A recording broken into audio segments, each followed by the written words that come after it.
Algunos creen que son los presidentes y primeros ministros los que ejercen el poder desde los parlamentos. Pero no es así.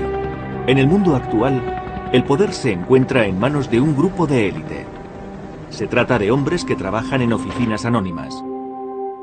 Ellos son los que controlan el mercado de los bonos.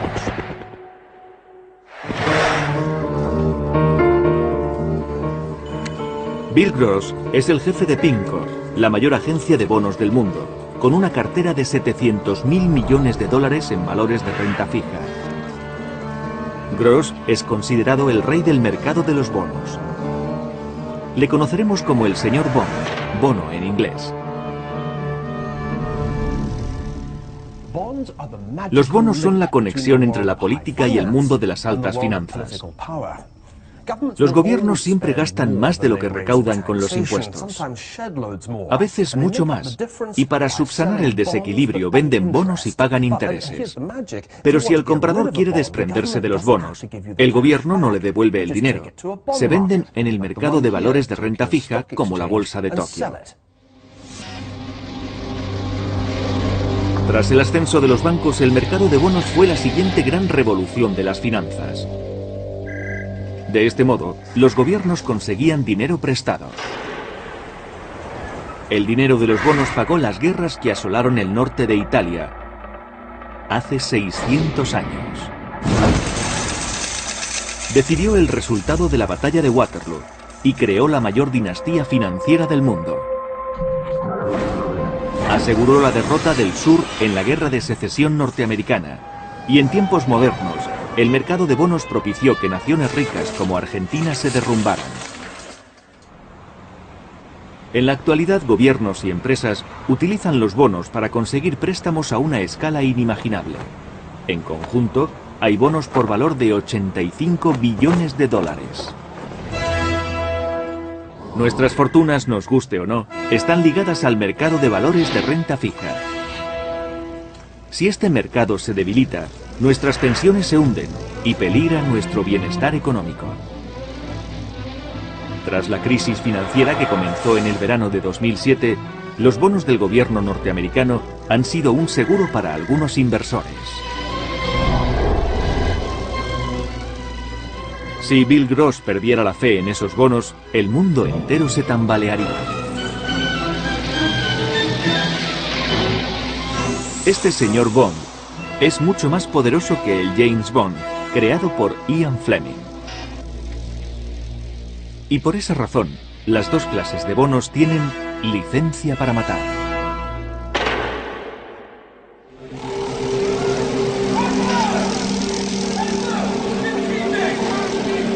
El poder del dinero.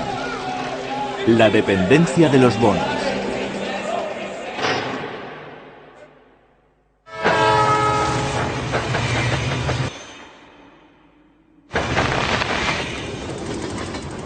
La guerra, según dijo el filósofo griego Heráclito, es la madre de todas las cosas. Y desde luego ha sido la madre del mercado de bonos. Durante gran parte de los siglos XIV y XV, las ciudades medievales de la Toscana, Florencia, Pisa y Siena, combatieron unas contra otras. Aquellas guerras se lucharon con hombres y con dinero.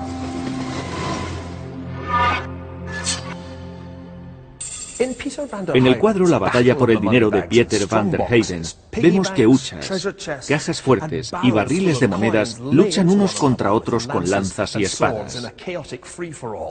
Los versos en holandés dicen: para el dinero y las posesiones vale toda clase de lucha. Pero igual podría decir: la guerra es imposible sin dinero para pagarla.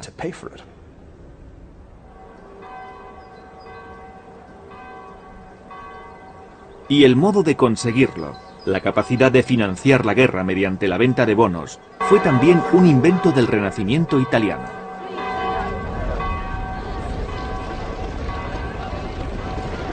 En lugar de obligar a sus ciudadanos a ir a la guerra, las ciudades contrataban mercenarios, los condottieros, que con sus ejércitos anexionaban tierras y riquezas ajenas. En las décadas de 1360 y 1370, un condottiero destacó sobre todos los demás. Este es su retrato. El pueblo, agradecido, lo colocó en la Catedral de Florencia. Aunque no lo parezca, este mercenario provenía de Essex. Combatió con tal destreza que los italianos llamaron a Sir John Hawkwood Giovanni Acuto, es decir, Juan el Agudo. El pueblo de Florencia le ofreció este castillo como recompensa por sus servicios.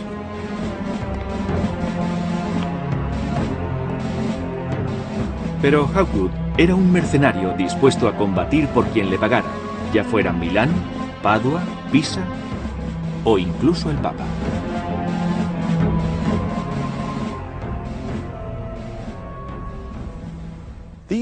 Estos frescos del Palazzo Vecchio de Florencia muestran a los ejércitos de Pisa y Florencia en el año 1364.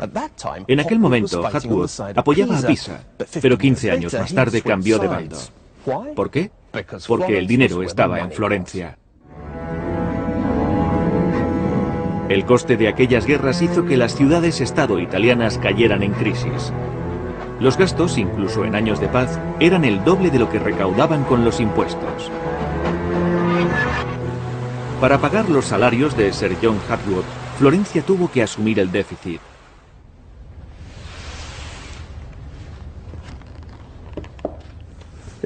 Este documento del Archivo Estatal de Florencia muestra cómo aumentó la deuda de la ciudad. Era de 50.000 florines a principios del siglo XIV, y en 1427 llegó a 5 millones. Una montaña de deudas, de ahí viene el nombre, Monte Comune. ¿Y a quién pidieron el dinero los florentinos? La respuesta era sencilla: a sí mismos. Fue una idea revolucionaria que cambiaría la economía para siempre. En lugar de pagar impuestos directos, los ciudadanos eran obligados a prestar dinero a su propio gobierno.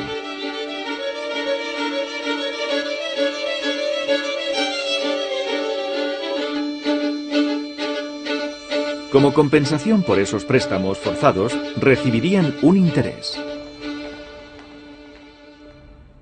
Y estos instrumentos de deuda fueron los bonos originales del gobierno.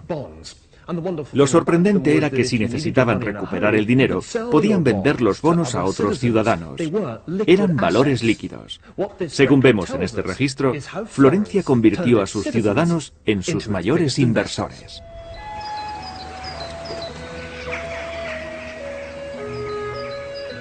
Este recurso marcó el nacimiento del moderno mercado de bonos. Todo el mundo ganaba. Los bonos salvaron la ciudad de la bancarrota y los ciudadanos estaban satisfechos con el cobro de intereses. Podían comprar o vender sus bonos en el mercado según les conviniera. El problema de la deuda pública quedó resuelto y los florentinos pudieron ocuparse de otras cosas. Pero esta brillante idea tenía un inconveniente.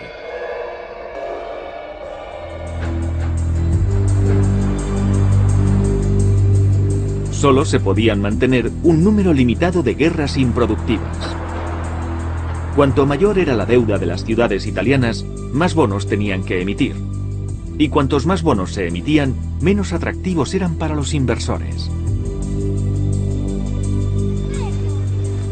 Eso fue lo que ocurrió en Venecia. A principios del siglo XVI, la ciudad había sufrido varios reveses militares. Y el valor de los bonos venecianos se había desplomado.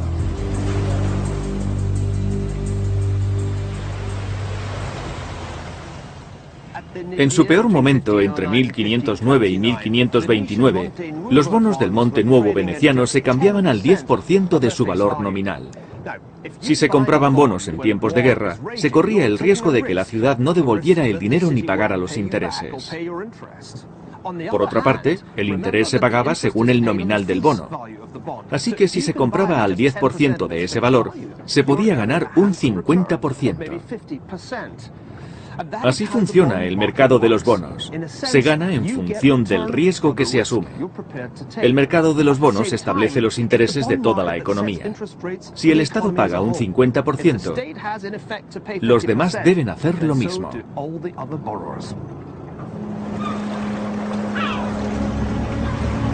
El mercado de bonos fue inventado para ayudar a pagar las guerras de Italia, pero acabó estableciendo el tipo de interés para todo el mundo. La carrera por el poder había comenzado. En los 2 siglos siguientes, los bonos dominarían el mundo.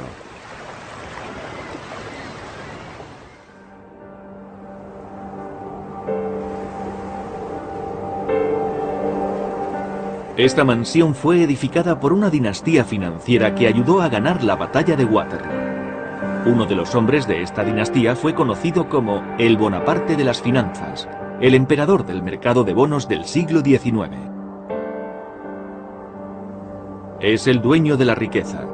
Presume de ser el árbitro de la paz y de la guerra, y de que el crédito de las naciones depende de su aprobación. Los ministros del Estado están en su nómina.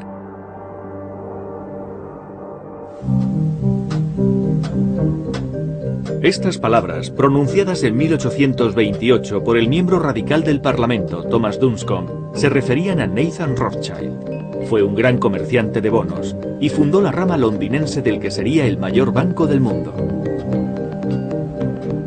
El mercado de los bonos hizo inmensamente ricos a los Rothschild. Tan ricos que se permitieron comprar 41 mansiones en toda Europa. Esta es la número 29, Waddesdon Manor, en Buckinghamshire. Ha sido restaurada según su estructura original por Jacob Rothschild, tataranieto de Nathan. Era bajo, obeso, obstinado y extremadamente inteligente. Su dedicación era total. No creo que fuera una persona muy agradable a la hora de hacer negocios.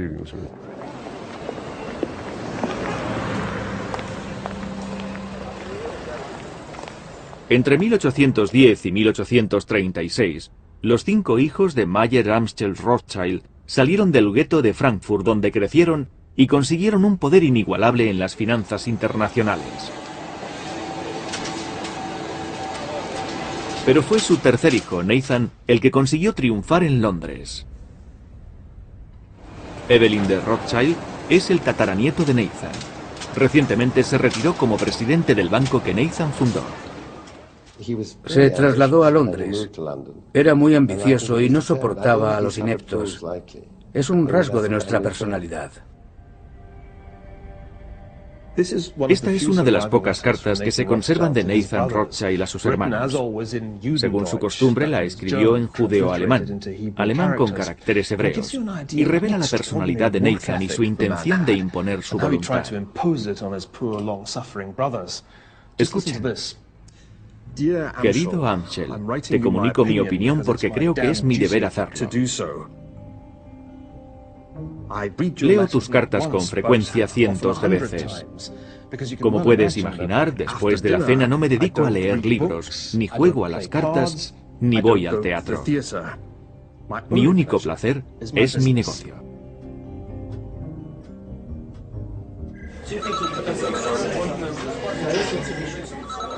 Fue esta determinación, junto con un genio financiero innato, lo que sacó a Nathan de la oscuridad y lo convirtió en dueño del mercado de bonos londinense.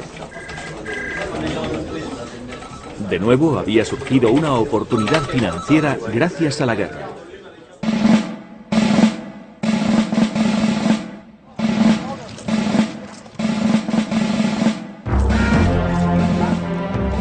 Era la mañana del 18 de junio de 1815. 67.000 soldados británicos, holandeses y alemanes, a las órdenes del duque de Wellington, salieron a luchar en los campos de Waterloo. Sus enemigos eran soldados franceses a las órdenes del emperador francés, Napoleón Bonaparte. La batalla de Waterloo fue la culminación de más de 2 décadas de conflictos entre Gran Bretaña y Francia. Pero fue más que una batalla entre 2 ejércitos. Fue una contienda entre 2 sistemas financieros. El francés, basado en el saqueo, y el británico, en la deuda. Para cubrir los costes de la guerra, el gobierno británico vendió una cantidad de bonos sin precedentes. Según dicen, la familia Rothschild ganó millones especulando sobre cómo la batalla de Waterloo afectaría al precio de los bonos.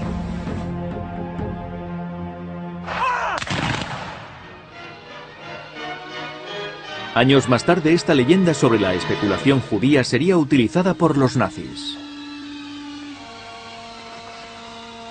En 1940, Joseph Goebbels aprobó la emisión de la película Die Rothschild.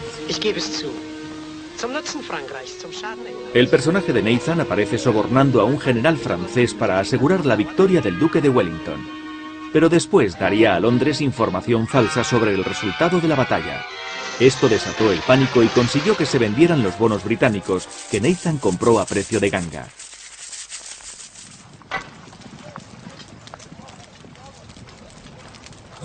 Pero lo que ocurrió en 1815 fue muy distinto. Lejos de ganar dinero con la victoria de Wellington, los Rothschild quedaron casi arruinados. No consiguieron su fortuna gracias a la batalla, sino a pesar de ella. Eso fue realmente lo que ocurrió. La venta de bonos permitió que el gobierno británico hiciera una gran caja. Pero ni los bonos ni los billetes le servían a Wellington. Para pagar a sus soldados y a los aliados británicos, necesitaba un valor universalmente aceptado. Nathan Rothschild entregó a Wellington el dinero recaudado en el mercado de bonos, en forma de oro. El éxito de esta operación decidiría la suerte de los imperios rivales y de toda Europa. Esta carta marcó un punto de inflexión en la historia de la familia Rothschild y en el gobierno británico. Está fechada el 11 de enero de 1814. Es una orden del ministro de Hacienda para el comisario en jefe, por la que nombraba agente del gobierno a Nathan Rothschild. Su misión era reunir todo el oro y plata posible y enviárselo al duque de Wellington. Él y su ejército acababan de salir de España para dirigirse al sur de Francia. La operación se basó en la red de crédito paneuropeo de Rothschild y en la habilidad de Nathan para movilizar el oro que Wellington necesitaba para reclutar sus tropas. Manejar tal cantidad de oro en plena guerra conllevaba muchos peligros. Pero desde el punto de vista de los Rothschild, las enormes comisiones justificaban el riesgo.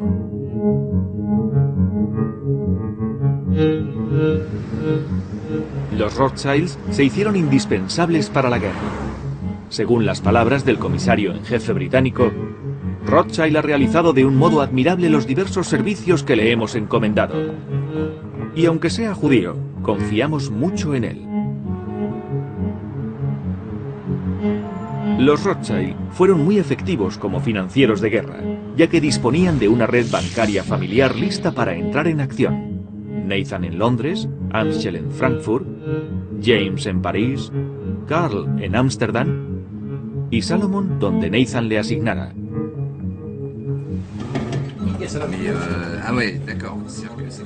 Si el precio del oro era más alto en París que en Londres, James vendía en París y Nathan compraba en Londres. Creo que su ventaja respecto a familias competidoras como los Barings consistía en que tenía hermanos en los centros financieros de otros países. No sabíamos si ya habían pensado en ello cuando salieron del gueto, pero no creo que tuvieran tanta previsión, aunque cuando vieron la ventaja, la aprovecharon al máximo. En marzo de 1815, Napoleón regresó a París desde su exilio de la isla de Elba. Estaba decidido a revivir sus ambiciones imperiales. Inmediatamente los Rothschild empezaron a comprar todas las monedas y lingotes de oro que caían en sus manos. La razón por la que Nathan compró tanto oro era sencilla. Suponía que, como todas las guerras de Napoleón, estas serían muy largas. El oro se apreciaría más con el paso del tiempo, pero esa previsión fue errónea y resultó casi fatal.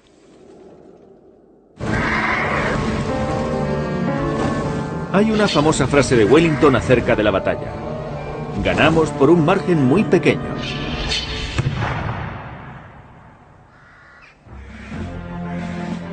Después de un día de cargas brutales, contraataques y defensas heroicas, la tardía llegada del ejército prusiano resultó decisiva. Para Wellington fue una victoria gloriosa, pero no para los Rothschild. Nathan Rothschild fue el primero en conocer la derrota de Napoleón.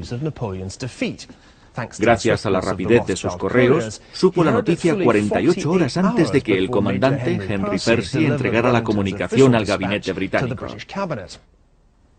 Pero a pesar de esta ventaja, las noticias de Waterloo no eran buenas para Nathan. Él había apostado por una campaña más larga. Ahora poseía una pila de valores que nadie quería para pagar una guerra que ya había acabado. Con la paz, los grandes ejércitos que combatieron contra Napoleón fueron licenciados. Eso significaba que se acababa el oro para los soldados y que su precio caería después de la guerra.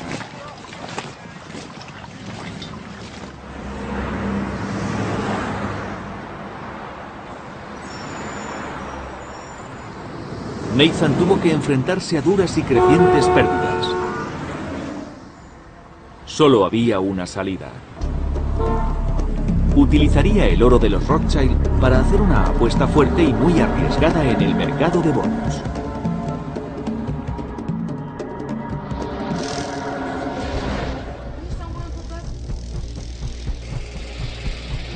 El 20 de julio de 1815, el London Courier decía que Nathan había realizado grandes compras de valores, refiriéndose a los bonos del gobierno británico.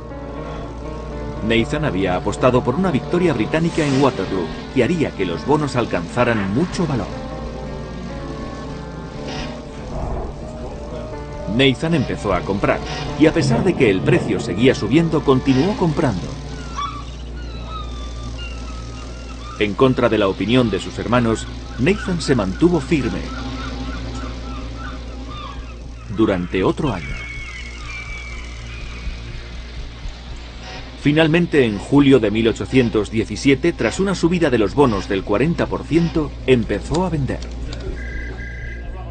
Sus ganancias equivaldrían a más de 600 millones de euros. Los Rothschild demostraron que los bonos eran más que un medio para financiar guerras. Podían comprarse y venderse para producir grandes ganancias. Y con el dinero llegó el poder. Mayer Amschel Rothschild siempre dijo a sus hijos: si no podéis ser amados, haced que os odien. A mediados del siglo XIX, los Rothschild eran los dueños del mercado de bonos y eran muy temidos. Incluso llegaron a ser odiados.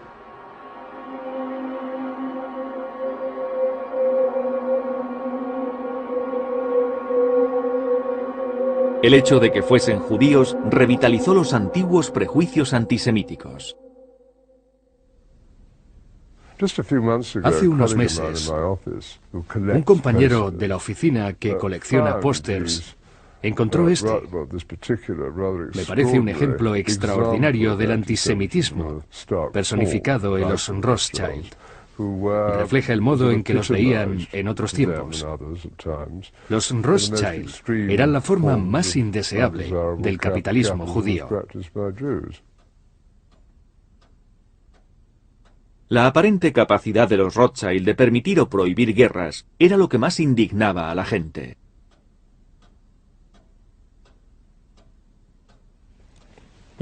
Los Rothschild necesitaban la guerra.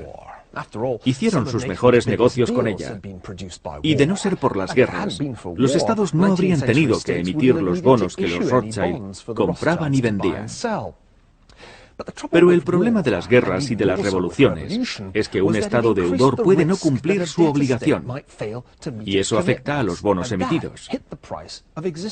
A mediados del siglo XIX, los Rothschild traficaban con valores y mantenían una extensa cartera de bonos de su propio gobierno.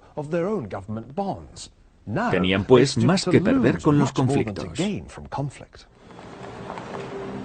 Los Rothschild decidieron el resultado de las guerras napoleónicas apoyando financieramente a Gran Bretaña. Y decidieron el resultado de la Guerra de Secesión manteniéndose al margen.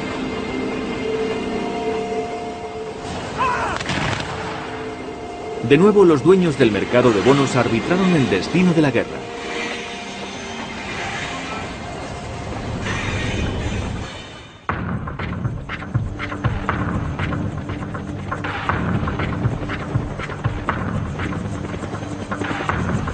«50 años después de la batalla de Waterloo y al otro lado del mundo, otra gran guerra sería decidida por el mercado de bonos. Pero esta vez serían los vencidos los que harían una gran apuesta y perderían.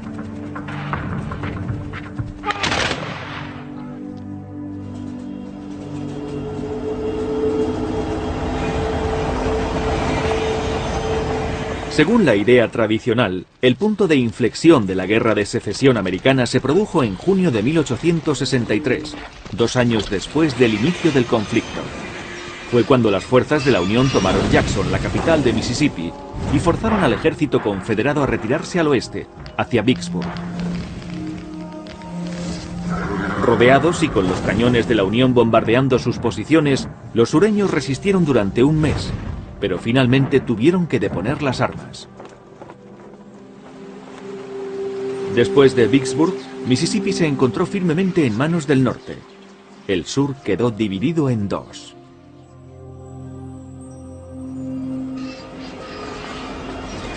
Sin embargo, este no fue el factor decisivo de la derrota del sur. El auténtico punto de inflexión se había producido antes, y la causa fue financiera. A 300 kilómetros de Vicksburg, donde el Mississippi desemboca en el Golfo de México, se encuentra el puerto de Nueva Orleans.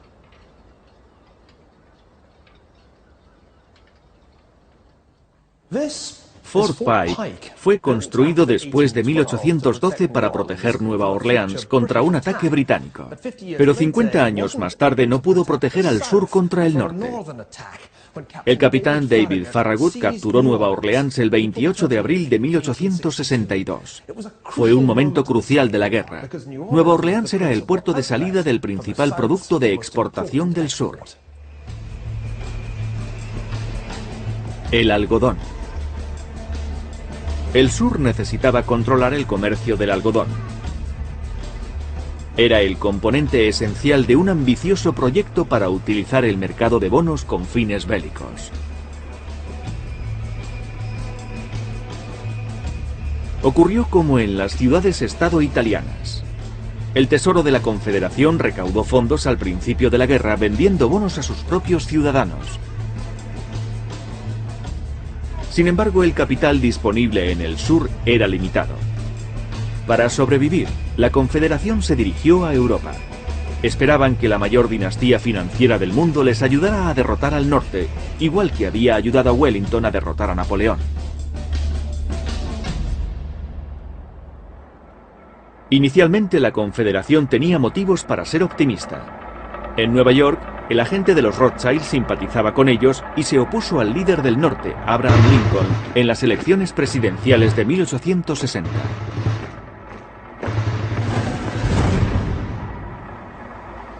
Sin embargo, los Rothschild tenían sus dudas. Ayudar al gobierno británico para derrotar a Napoleón era una cosa, pero comprar bonos de un grupo de esclavistas sureños parecía muy arriesgado. Los Rothschild decidieron permanecer al margen.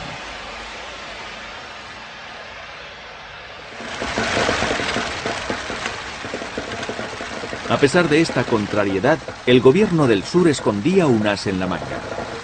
Su estrategia se basaba en el algodón.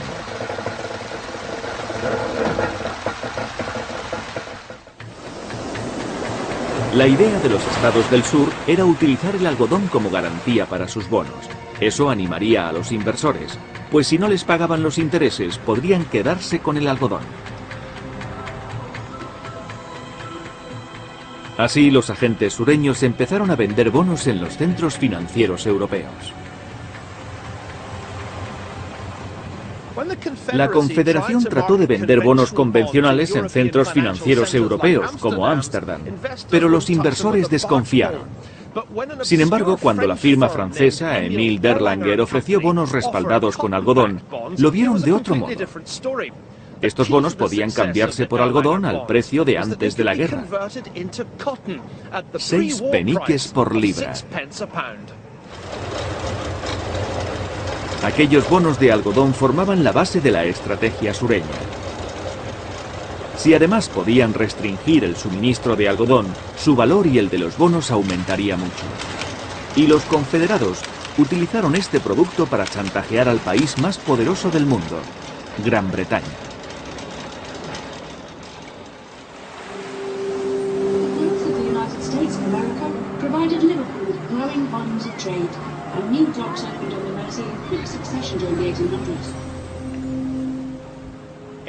En la década de 1860, el puerto de Liverpool recibía todas las importaciones de algodón.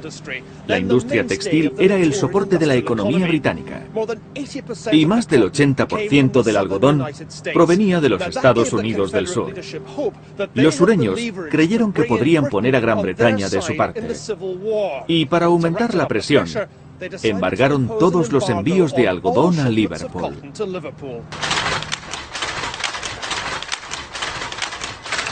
Durante un tiempo la estrategia tuvo éxito. Los precios del algodón se dispararon, y lo mismo ocurrió con el valor de los bonos, garantizados por el algodón confederado.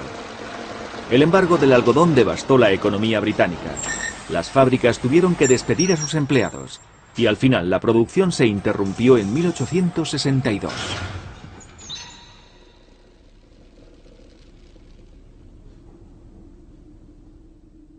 En esta fábrica de algodón de Estial trabajaban unos 400 obreros, un pequeño porcentaje del 500.000 de personas empleadas por King Cotton en Lancashire.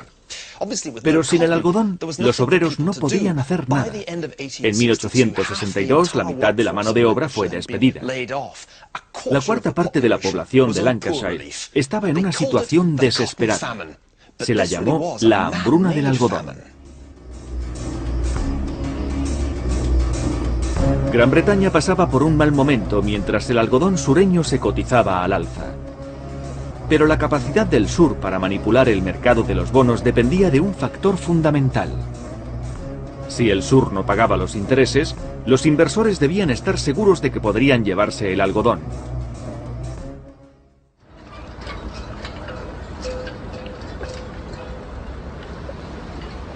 Por eso, la caída de Nueva Orleans el 28 de abril de 1862 fue el auténtico punto de inflexión de la Guerra de Secesión norteamericana. El puerto principal de la Confederación cayó en manos de la Unión, y los inversores que quisieran llevarse su algodón tenían que burlar el bloqueo naval de la Unión.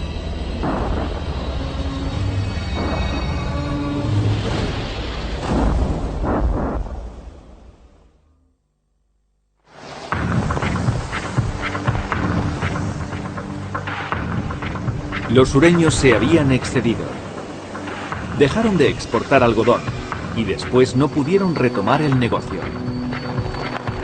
En 1863, las fábricas textiles de Lancashire encontraron nuevos suministradores de algodón en China, Egipto y la India.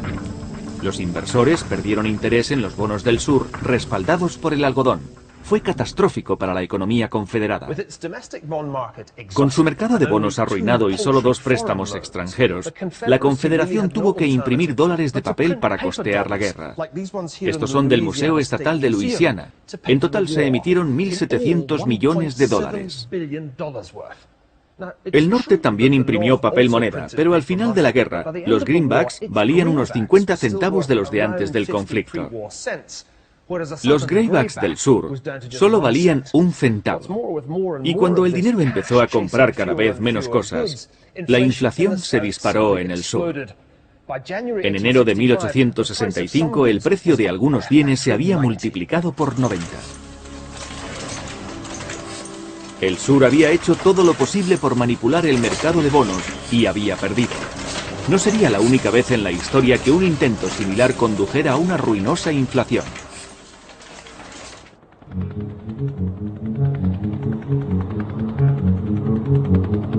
En la actualidad, el mercado global de bonos es mayor que todo el conjunto del mercado de acciones. Y sigue siendo un mercado que puede poner o quitar gobiernos. Este jugador empezó su carrera financiera ganando dinero en los casinos de Las Vegas.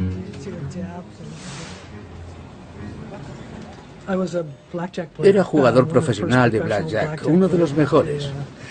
A finales de los años 60 fui a Las Vegas y utilicé un sistema para contar las cartas. Pretendía llevar a la bancarrota a Las Vegas. Este maestro de la modestia es el rey del mercado de bonos. Controla las mayores inversiones en bonos de todo el mundo. ¿Pero en qué nos afecta? Cuando Gross compra o vende bonos, no solo influye en los mercados financieros y en la política. Influye también en el valor de nuestros fondos de pensiones y en los intereses que pagamos. Solo existe una cosa a la que Mr. Bond tiene miedo, y no es precisamente a Goldfinger, sino a la inflación. El peligro de la inflación es que desestabiliza el interés fijo de los bonos. Si la inflación sube un 10% y el interés fijo es del 5%, eso significa que el propietario de los bonos pierde un 5% con la inflación. Por eso, al primer atisbo de una inflación fuerte, cae el valor de los bonos, y en algunos casos, esa caída es sostenida.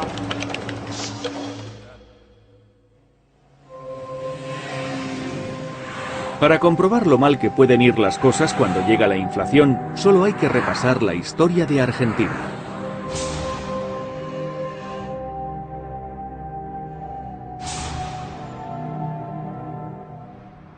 Muchos argentinos opinan que el declive de su economía empezó un día de febrero de 1946. Ese día, el general Juan Domingo Perón, recién elegido presidente, visitó el Banco Central de Buenos Aires. Perón se quedó sorprendido. «Hay tanto oro», dijo, «que apenas se puede andar por los pasillos». El mismo nombre de Argentina indica que es el país de la plata, y el río que fluye por la capital se llama también Río de la Plata.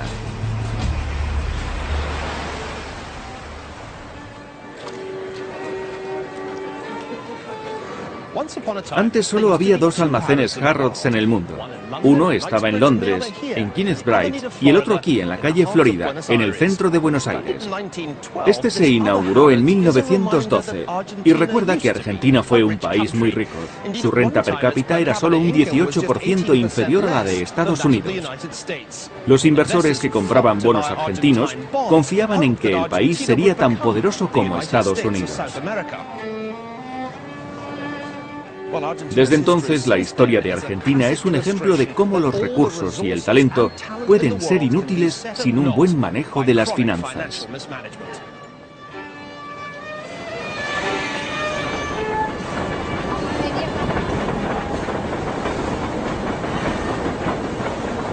Se han producido muchas crisis financieras en la historia de Argentina, pero la crisis que sacudió al país en 1989 fue la peor de todas.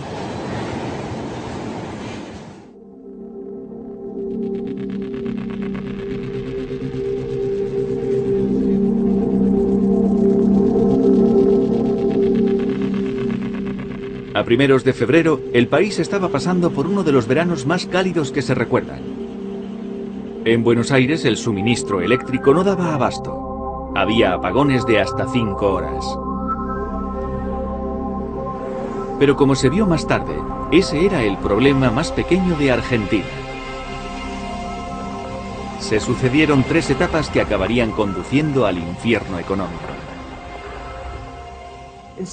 En la primera etapa, el gobierno gasta más de lo que recauda con los impuestos. Normalmente se debe a una guerra.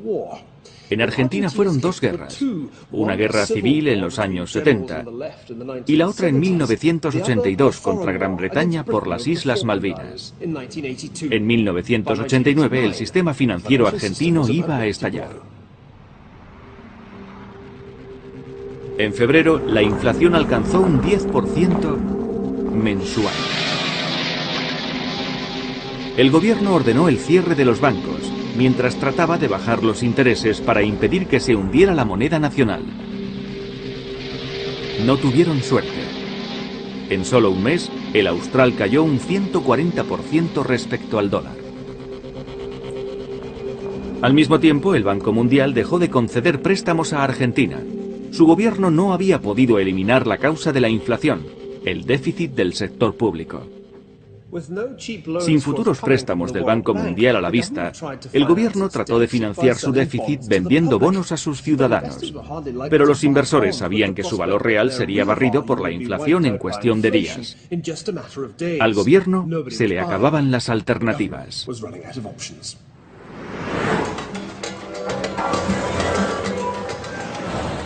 En abril, un supermercado anunció por los altavoces que los precios aumentarían un 30% en ese mismo instante. Los compradores, furiosos, volcaron los carros de la compra. Las tiendas se quedaron sin mercancías. No había dinero para reponer las existencias. Fueron meses muy malos, muy malos. Porque a la mañana tenías un precio, a mediodía tenías otro, entonces no podían vender porque la gente perdía, los dueños de los bares perdían. Yo vendía, lo vendía a un precio y le llegaba a otro, y era continuo, 3 o 4 veces en el día cambiaban los precios. Cuando los precios de los bonos se desplomaron, se sospechó que las reservas del Banco Central se habían agotado. Sin préstamos exteriores y sin nadie que comprase los bonos, el gobierno solo podía hacer una cosa: obligar al Banco Central a emitir más dinero. Pero tampoco funcionó.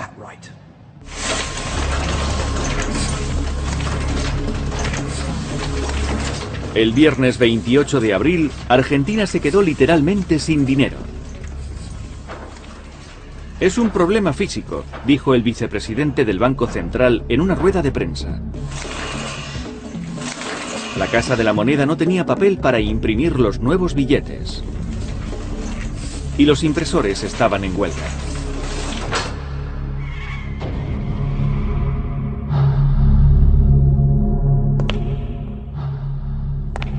No sé cómo lo haremos, pero tiene que haber dinero el lunes, dijo a continuación.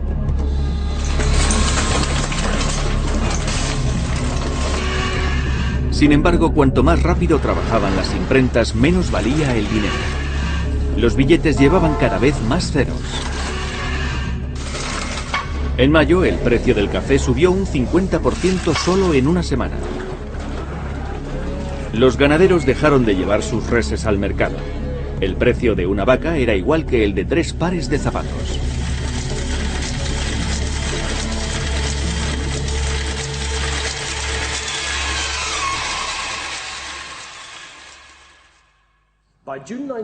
En junio de 1989, la inflación argentina llegó al 100% mensual, un crecimiento anual de aproximadamente un 12.000%. Por ejemplo, salir a cenar en Buenos Aires una noche costaría 10.000 australes en mayo.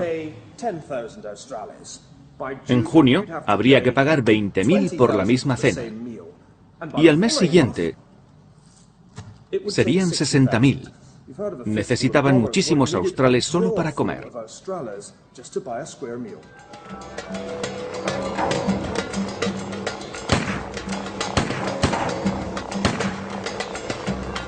En junio, la indignación popular culminó en 2 días de fuertes manifestaciones y de saqueos.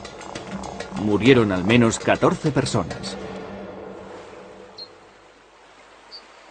Antes nunca faltaba un filete en la mesa. Y ahora miles de personas iban a los comedores de caridad.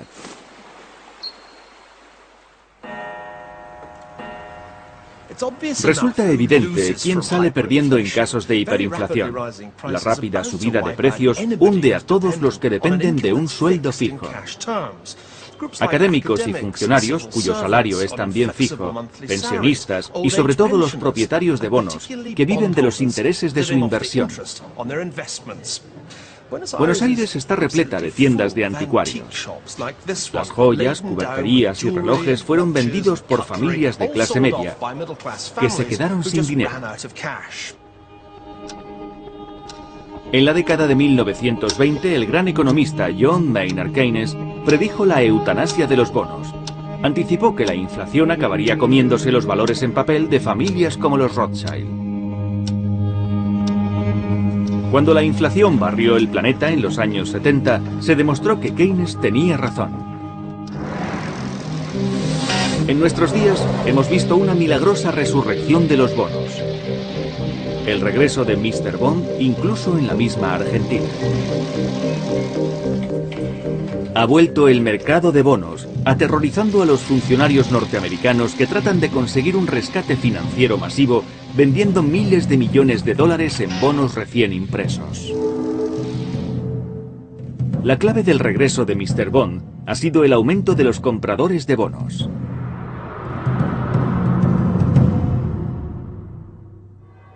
Lo que nos lleva de vuelta a Italia, donde nació el mercado de bonos hace 600 años.